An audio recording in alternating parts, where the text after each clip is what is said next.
आपका तेज तरार में और मैं हूं आपके साथ आफरीन खान। इस वक्त मैं दिल्ली के हरिनगर आश्रम इलाके में मौजूद हूं, जहां से एक सनसनीखेज वारदात सामने आई। दरअसल आपको सबसे पहले ये फ्लैट दिखा दूं। इसी की चौथी मंजिल पर रहने वाले किन्नर की बेरहमी से चाकू गोद कर हत्या कर दी गई।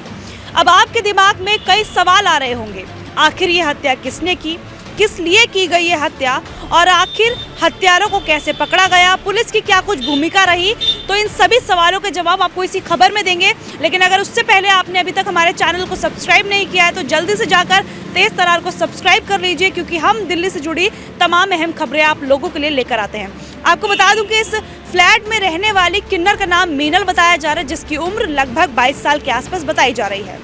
उसके कुछ दोस्तों ने ही उसकी हत्या कर दी। अब आपको बताते हैं कि हत्या की वजह क्या रही, जो कि सूत्रों के मुताबिक अब तक खबर निकलकर सामने आ रही है।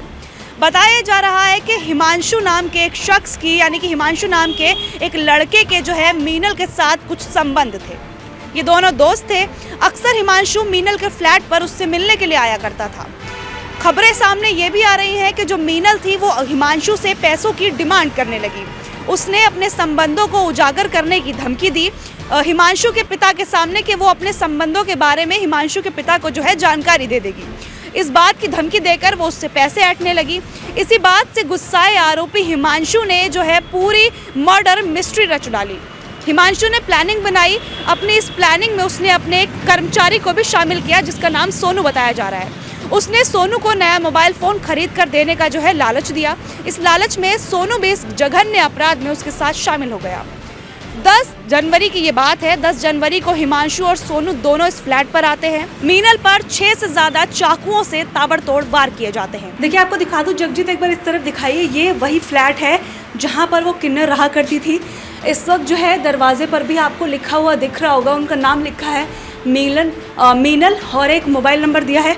इसके अलावा अगर सीढ़ियों की बात करें तो एक बार जगजीत दिखाइए कि किस तरीके से जो खून के निशान है वो चौथी मंजिल से लेकर जो है पहली मंजिल तक आपको नज़र आएंगे। मैं आपको दिखाने की कोशिश करती हूँ एक बार कि जब सीढ़ियों के रास्ते से शायद वो आरोपी गए होंगे तो जो खून के धब्बे हैं वो यहाँ पर देखिए किस तरीके से यहाँ पर खून पड़ा है। इसके अलावा नीचे जैसे जैसे हम जाते जाएंगे और ये देखिए यहाँ पर खून है, काफ़ी ज़्यादा जो है खून के धब्बे यहाँ पर देखने को मिल रहे हैं। तो इससे आप अंदाज़ा लगा सकते हैं जो घटना रही होगी वो कितनी ज़्यादा दर्दनाक रही होगी। कई जो है ताबड़तोड़ वार किए गए।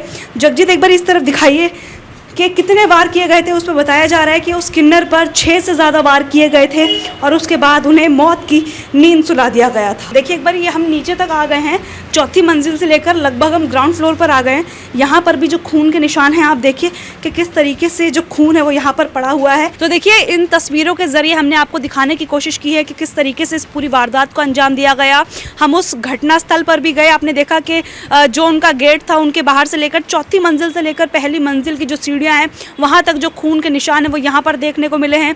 इन पूरे सबूतों को देखने के बाद आप अंदाज़ा लगा सकते हैं कि जो घटना रही होगी कितनी ज़्यादा दर्दनाक रही होगी, किस तरीके से ताबड़तोड़ जो है चाकुओं से वार कर कर उस किन्नर को जो है मौत के घाट उतारा गया। खबरें ये भी हैं कि मीनल के साथ उनका कोई दोस्त इस फ्लैट पर रहा करता था, जिसने इस पूरे मामले की सूचना जो है पुलिस को दी। यहाँ पर थाना लगता है सनलाइट कॉलोनी पुलिस स्टेशन। वहीं पर इस पूरे मामले की छानबीन जो है चल रही है।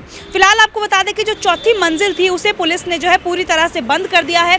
वहां पर किसी का भी जाना अलाउड नहीं है। उसके बाद जब ये पूरा हत्याकांड हो गया उसके बाद भी परिजन जो है मीनल को लेकर अस्पताल पहुंचे, जहां पर डॉक्टरों ने भी उसे मृत घोषित कर दिया।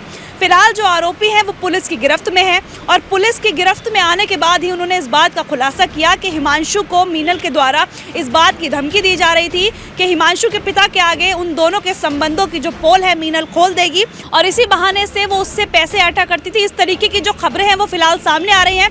हालांकि हम यहाँ पर पहुंचे, आसपास के लोगों से जुड़ने की कोशिश की, लेकिन किसी को भी इस मामले के बारे में कोई भी जानकारी नहीं है। हालांकि आप देख सकते हैं कि एक पॉश इलाका है और हो सकता है कि इसी वजह से जो लोग हैं इस बारे में बात करने से यहाँ पर बच रहे हो। लेकिन फिलहाल जो खबर थी वो यही थी कि जो दोनों आरोपी हैं वो पुलिस की गिरफ्त में है। पुलिस पूरे मामले की छानबीन कर रही है। आसपास लगे कुछ सीसीटीवी फुटेजेस को भी पुलिस के द्वारा खंगाला जा रहा है और अब देखना होगा। हालांकि आरोपियों को तो गिरफ्तार कर लिया गया है। देखिए, अब इस मामले में देखने वाली बात ये होगी कि पुलिस इस मामले को किस तरीके से देखती है, आगे इसमें क्या कुछ जांच की जाती है। जो सीसीटीवी फुटेजेस पुलिस ने लिए हैं, बरामद किए हैं, उनमें उन्हें क्या कुछ मिलता है, क्या जिस तरीके से अब तक इस मामले को दिखाया जा रहा है वाकई में ये मामला बिल्कुल वैसा ही या फिर मामला कुछ और निकलकर सामने आता है, यह पुलिस के लिए एक चुनौती होगी। इस पूरी खबर को लेकर आपकी क्या राय है, कमेंट करना बिल्कुल भी मत भूलिएगा। दिल्ली से कैमरा पर्सन जगजीत सिंह के साथ मैं आफरीन खान। अगर आपको हमारी ये वीडियो पसंद आई हो तो इसे लाइक एंड शेयर करना बिल्कुल भी ना भूलें। इसके साथ ही हमारे चैनल तेज तरार को जरूर सब्सक्राइब करें और हाँ, बेल आइकन को दबाना बिल्कुल भी मत भूलिएगा, जिससे दिल्ली से जुड़ी तमाम खबरों की नोटिफिकेशन सबसे पहले आप तक पहुंचे।